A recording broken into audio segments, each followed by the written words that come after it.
Please put your hands together for James Watt. Tell us about yourself. Where did you grow up, or what did you go to school? What's your background? We always like these kind of questions. Yeah, I grew up in the northeast of Scotland. I studied law and economics at Edinburgh University. I got a job in a legal office.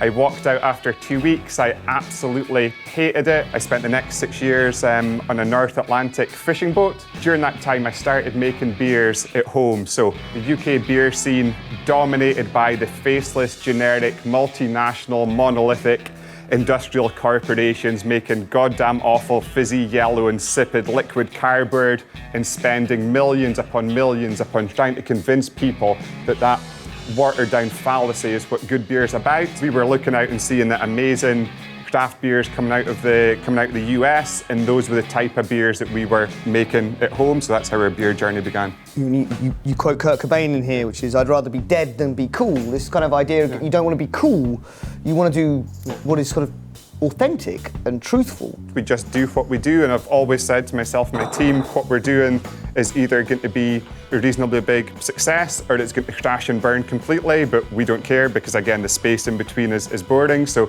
we've taken huge risks and gambles from day one, and that's something we're not about to stop doing. It's what we believe in. And 8 years ago, I was as happy as could be working in the deck of a fishing boat, and if I end up doing that again in another 5 years, I'll be happy as well. Zero business experience, to a certain Zero extent, business sort of experience. a legal background. You've worked in a fishing shop, you've been a sort of independent brewer, and then you've taken this very, very sort of strong punk, sort of renegade ethos, a very divisive, very aggressive, very alternative brand, and yet you come up with this kind of model of alt finance. Talk to me about how that happened.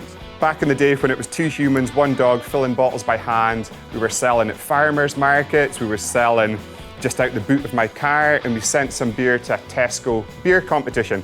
We got a phone call from Tesco 4 weeks later saying we'd finished 1st, 2nd, 3rd and 4th in this Tesco beer competition. So the Tesco buyer was like, "Your beer's amazing, we want to put 4 beers in 400 stores nationwide. We can sell 2,000 cases a week."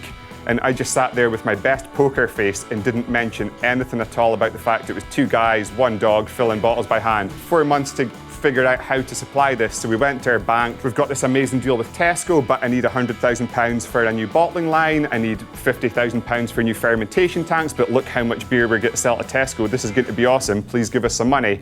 And they just laughed at me. So we went to the bank across the street, which was HSBC. Our bank have just offered us an amazing finance deal, but if you can match that deal, we're going to shift our bank into you guys. We're a young, up and coming, edgy company. You want to work with us, and they gave us the money. So.